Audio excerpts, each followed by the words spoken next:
وصلی اللہ تعالی علی خیر خلقہ ونور عرشہ وزینت فرشہ سیدنا و مولانا محمد و آلہ و اصحابہ وبارک وسلم صلوا علیہ۔ پوڈ کاسٹ سیریز قرآن و سنت کے ساتھ میں ہوں آپ کی میزبان انم حامدی۔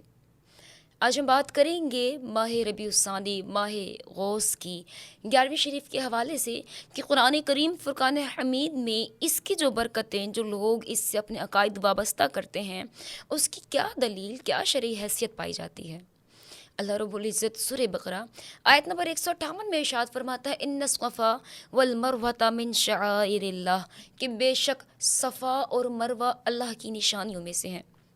ہم سب جاتے ہیں اور ہم سب اس پاک زمین، اس پاک مقام کی جا کر سعی بھی کرتے ہیں۔ صفا اور مروہ یہ دو پہاڑیاں ہیں، وہ پہاڑیاں جن کی نسبت حضرت ابراہیم علیہ السلام اور حضرت حاجرہ علیہ السلام سے ہے، لیکن حضرت ابراہیم علیہ السلام سے زیادہ صفا اور مروہ کو نسبت حضرت حاجرہ علیہ السلام سے ہے۔ اور یہ ہم جانتے ہیں کہ نبوت ایک عورت کو نہیں ملتی۔ حضرت ابراہیم علیہ السلام اللہ کے نبی ہیں، حضرت حاجر علیہ السلام ان کی اہلیہ ہیں، وہ ولیاں ہیں اللہ کی، ایک نبی نہیں ہیں۔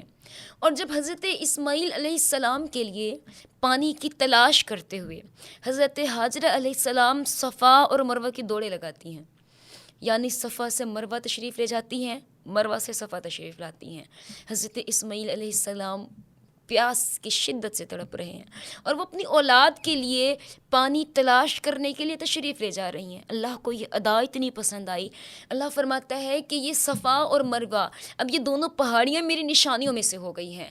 اب تم نے کیا کرنا ہے؟ اب تم نے جب بھی عمرہ کے لیے یا حج کے لیے آنا ہے تو اس جگہ کی سعی کرنی ہے، یعنی اس جگہ بالکل اسی طرح سے دوڑنا ہے جس طرح سے میری بندی حاجرہ اس جگہ پر دوڑی ہے۔ حضرت حاجر علیہ السلام کی اس ادا کو قیامت تک کے لیے اللہ رب العزت نے باقی رکھ دیا، اور قرآن میں صاف فرما دیا کہ یہ دونوں پہاڑیاں شعائر اللہ، اللہ کی نشانیوں میں سے ہیں۔ اب شاعر کسے کہتے ہیں؟ اللہ کی نشانی کیا ہوتی ہے؟ ہر وہ چیز، ہر وہ جگہ، ہر وہ ذات جس کو نسبت رب سے ہو اور جس کو دیکھ کر اللہ کی پہچان حاصل ہو، رب کی معرفت حاصل ہو، اسے شاعر اللہ کہتے ہیں۔ وہ شاعر اللہ میں آتا ہے۔ کعبۃ اللہ شاعر اللہ ہے۔ ایک جے نماز جس پر آپ نماز ادا کرتے ہیں، آپ اسے دیکھیں تو آپ کو رب یاد آتا ہے، وہ بھی شاعر اللہ ہے۔ ایک تسبیح جسے آپ دیکھیں تو آپ کو رب یاد آتا ہے، آپ ذکر اللہ کرنا شروع کر دیتے ہیں، وہ بھی شاعر اللہ میں شمار ہوتی ہے۔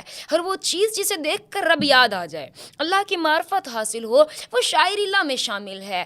اور یہ وہ جگہ جو دو پہاڑیاں ہیں، کیا ہیں؟ پتھر ہی تو ہیں، اور کوئی اللہ رب العزت کے کسی نبی نے یہاں پر دوڑیں نہیں لگائیں، نبی کی اہلیہ حضرت حاجرہ علیہ السلام نے یہاں پر دوڑیں لگائی ہیں۔ ایک ولیہ ہیں، یعنی ایک ولیہ کو جب اس جگہ سے نسبت ہوئی، اب اللہ فرماتے یہ نشانی میری ہے، حالانکہ اس سے یاد حاجرہ کی وابستہ ہے، اس سے ادا حاجرہ کی وابستہ ہے، اس سے پیاس اسماعیل علیہ السلام کی وابستہ ہے، لیکن نشانی یہ رب تعالیٰ کی ہے۔ کیوں؟ کیونکہ وہ اللہ کے پیارے ہیں، اس لیے کہ وہ اللہ کے ایک خلیل، وہ جو اللہ کے گہرے دوست ہیں، ان کی اہلیہ ہیں۔ اللہ نے اس جگہ کو بھی عام نہیں رہنے دیا، اللہ نے اس جگہ کو بھی اب خاص کر دیا کہ ساری چیزیں ایک جیسی نہیں ہوتی، سب برابر نہیں ہوتے۔ پہاڑیاں تو بہت ساری ہیں، لیکن ساری پہاڑیاں وہ مقام نہیں رکھتی جو صفا اور مروہ کا پہاڑ ہے۔ پتہ ہے کیوں؟ وہ اس لیے کہ اس جگہ کو اب نسبت ہو گئی ہے۔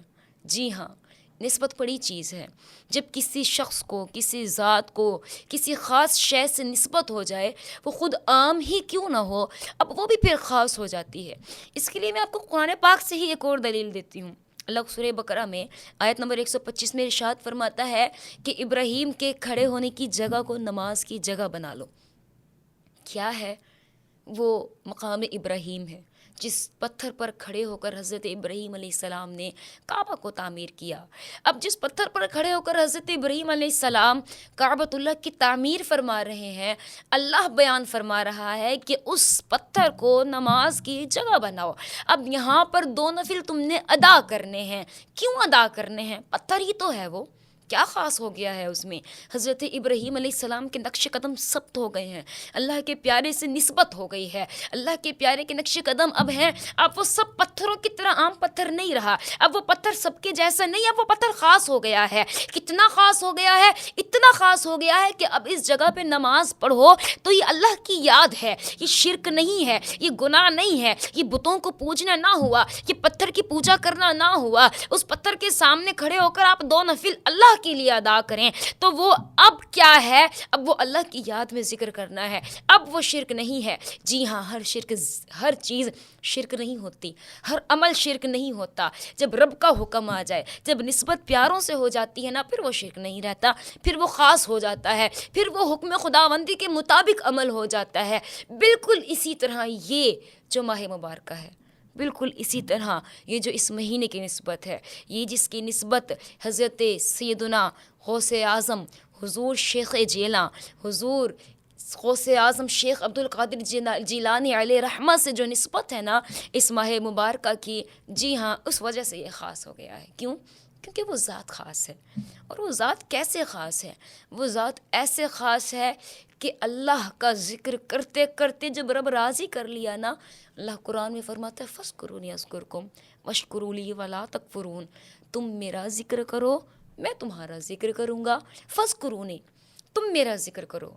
اور پھر جب کائنات یہ منظر دیکھتی ہے کہ وہ رب کا ذکر میں، رب کی دین اسلام کی اشاعت میں، ان کی خدمت کرتے ہوئے، رب کو راضی کرتے ہوئے ساری زندگی گزار گئے نا، اب اذکرکم کا جلوہ دکھایا جاتا ہے۔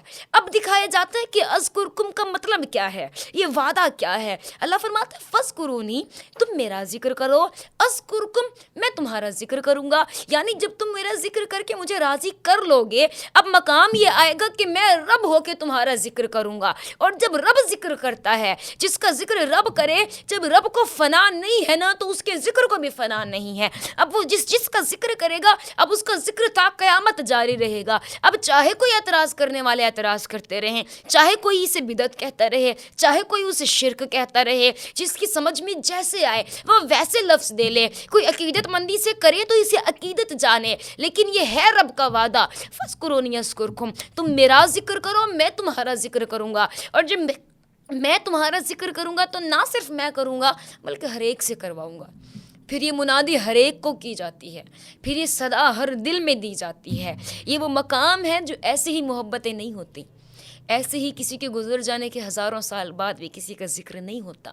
ایسے ہی تو نہیں ہوتا کہ کسی کو پردہ فرمائے ہوئے 200 سال ہوں، کسی کو 300، کسی کو 600، کسی ذات کو 950 سال کا عرصہ گزر جائے، نام ان کا جتنا تھا اس سے بڑھتا جا رہا ہے، شان ان کی جتنی تھی ان سے بڑھتی جا رہی ہے، ان کے در پر جتنا رش پہلے ہوتا تھا اب اس سے زیادہ ہوتا جا رہا ہے۔ پتہ ہے کیوں ہے؟ اس لیے نہیں، اگر شرک ہوتا تو کیوں ہوتا، اگر بدعت ہوتی تو کیوں ہوتی، اس لیے کہ یہ اذکرکم کا جلوہ ہے، کوئی روکے بھی تو نہ روک سکے، کوئی چاہے بھی تو ختم نہیں کر سکتا۔ یہ وعدہ الہی ہے کہ جب تم میرا ذکر کر کے مجھے راضی کر لو گے تو پھر دیکھو میں تمہارا ذکر کیسے کرتا ہوں، پھر دیکھو تمہارے چرچے کیسے کرواتا ہوں، پھر دیکھو تمہارا نام کیسے باقی رہتا ہے۔ اللہ فرماتا ہے فَاذْكُرُونِی أَذْكُرْكُمْ وَاشْكُرُوا لِی وَلَا تَکْفُرُونَ، تم میرا ذکر کرو میں تمہارا ذکر کروں گا، تم میرا شکر ادا کرو، میری ناشکری نہ کرو۔ جی ہاں، یہ وہ مقام ہے جو خاص ہو جائے نا، پھر ہر شے، وہ پتھر ہو، وہ جگہ ہو، وہ پہاڑیاں ہوں، وہ عام سی چیزیں بھی کیوں نہ ہوں، جب نسبت اللہ کے پیاروں سے، اللہ کے اولیاء سے جس چیز کو ہو جاتی ہے نا، اب وہ شاعر اللہ میں شامل ہے، اب اس کا ادب، اس جگہ کا احترام، اس ذات کا احترام اب ہر ایک پر فرض ہے، کوئی کرے یا نہ کرے۔